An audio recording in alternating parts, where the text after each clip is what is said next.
Hello, welcome to week 5 of the Connector Quilt Sew Along. I'm your host and pattern designer, Emily from Homemade Emily Jane. Week 5 is the final week of our sew along, as by the end of this week you will have a completed pieced quilt top. And I'm going to walk you through exactly how to do that today. If you are just joining in or checking out this quilt along today, then I want to invite you to check out this playlist linked up here. This will walk you through the entire quilt along starting at week 1, where we start picking out our fabrics, cutting our fabrics, making the blocks so you can make this quilt at your own pace. But before I begin, I want to share with you, this is my favorite week of the entire quilt along, because we go from just a stack of random blocks like these to a beautiful, fun design like this. Now, if you're making the wall hanging, the baby, or the lap size, your finished quilt will look like this. If you're making the throw or the bed size, which I'm making the throw size, you're gonna have 4 of these that you end up sewing together. So that's why I still have all these blocks here to walk you through how we sew these together. But before I begin, let's go ahead and cover the prizes for this week.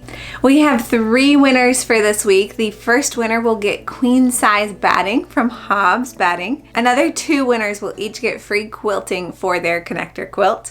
One of them is quilted by Blue Door Quilting, and the other is by Brown Eyed Quilter. Let's move on to how to actually piece our quilt top. So first off, if you have the paper pattern like I have, you'll be referencing pages 8, 9, and 10. If you have the PDF download, you'll be looking at pages 9, 10, and 11 for this final step of your quilt. We'll start off by piecing our quilt blocks together into rows. We'll have a total of 7 rows, but the really good news is rows 1, 2, and 3 are exactly the same. So you'll see here, row 1 here at the top is the same as row 7, which is just row 1 flipped, and the same thing for row 2, which we have 2 of, and row 3, which we have 2 of. And then the middle row, you just make 1 of. So to begin piecing our quilt top blocks into rows, we will start off by just following the diagrams to make rows 1, 2, 3, and 4. So we'll start off just by laying out our assortment of blocks. And then we'll go ahead, and this is the way I like to do it. You can do it in whatever way you like to do it, but I'll show you my method. So I'll take the first block, and since I know I'm making 2 of row 1, I'll go ahead and grab 2 and arrange them in the same way that the pattern diagram has. And then go ahead and grab the block that goes next to it, which in this case is one of these. And I just look at it and make sure that it looks like the diagram in the pattern. So now I know that this block is going to get sewn to this block. So I'll go ahead and grab my pins, and I will just pin these together. And then I'll do the same thing for the other row 1 that we'll be making. So again, just pin them together, lining up the seams here. And I'll just make a little stack. So now I could go ahead and just sew these together right now and then come back and sew on the next piece in the row. But in order to save time, I'm going to go ahead and look at my diagram and find the next 2 pieces that get sewn together. So in this case, I need 2 of these and these 2 right here. So when you're looking at your diagram, you'll just check to see, make sure you have the right pieces, that it looks correct, and then we'll go ahead and pin these as well.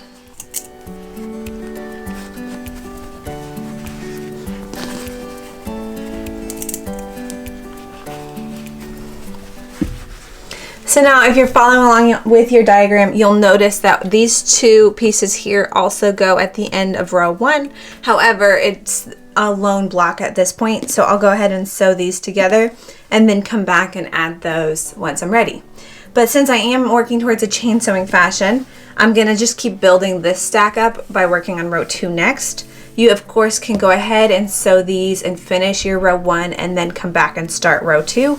But I've made this quilt a few times, so I feel comfortable just pinning as many as I can, sewing as many as I can, pressing as many as I can, and then starting over that same process. So now I'll go on to row 2, and I see I need one of these angle units, and we're making 2 of row 2. So I'll grab 2 of these, and then I'll grab 2 of these, and make sure that these are pointing in the correct direction, and then I'll go ahead and pin these together.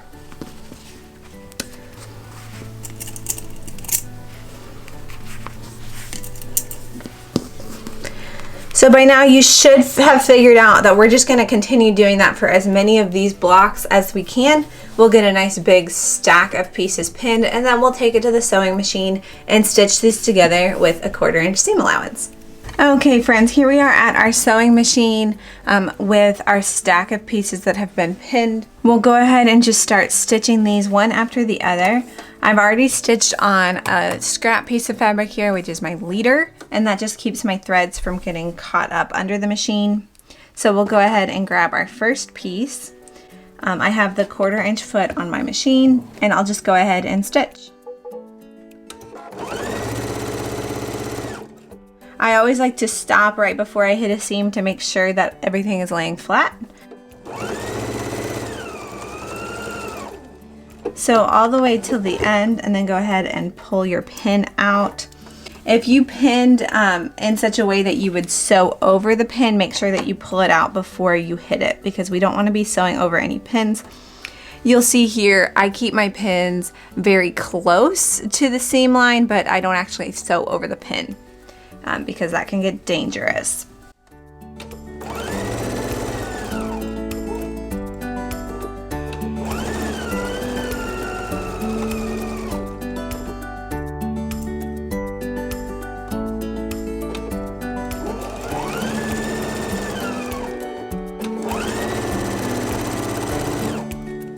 Once you've stitched on all your pieces, go ahead and sew on that leader again.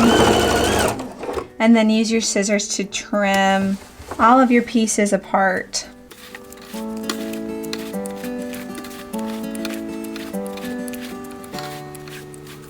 Now that our stack is all pieced, we're going to go ahead and press. So before we actually press it open, we'll go ahead and just set the seam by putting the hot iron on it for a half a second, and then we'll go ahead and flip it up and finger press, and then we're going to go ahead and iron with the hot iron.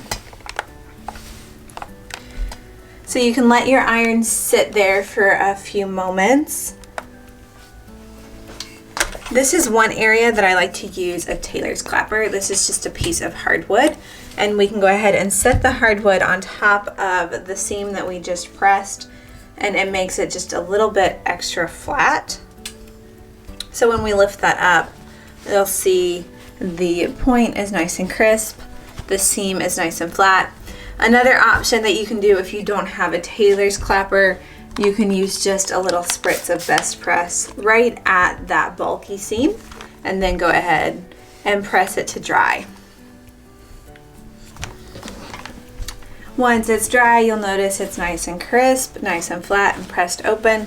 We will repeat that entire process for all of these here, and then continue pinning, sewing, and pressing until all of these blocks are turned into our 7 rows.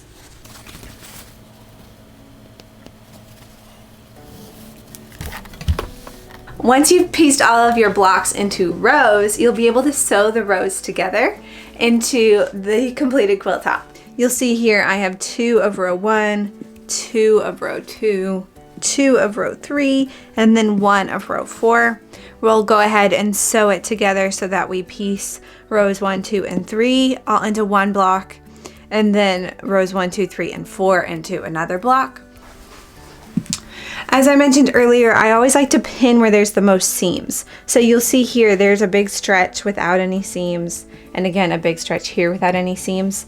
So when I go ahead and take rows 1 and 2 to put them together, I'll go ahead and flip it so that I put my pins on the side with the seams, and that's the side that I will put on top when I feed it through the sewing machine. So we'll go ahead and line these 2 rows up. And just for the sake of this, let me go ahead and move our other rows, just for now, into one pile.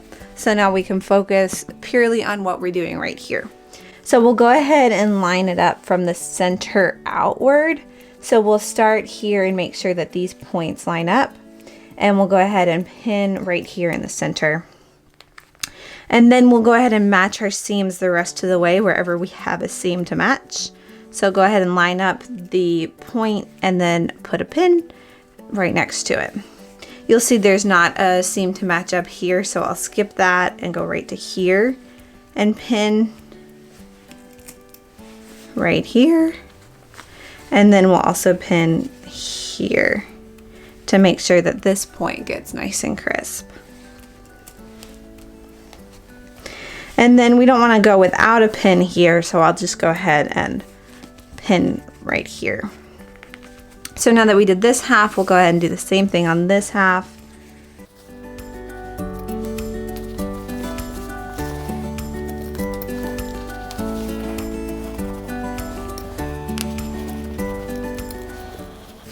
All right, and then we'll go ahead and pin the rest of our rows together as much as we can, and then go ahead and sew them together with a 1/4 inch seam allowance.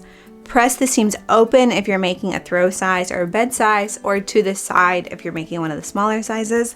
And then we'll come back here once you have sewn rows 1, 2, and 3 together, and then a separate block with rows 1, 2, 3, and 4. All right, here we go. We've got rows 1, 2, and 3 here. And then reversed, we've got rows 4, 3, 2, and 1. So now we have our quilt top in just 2 separate units.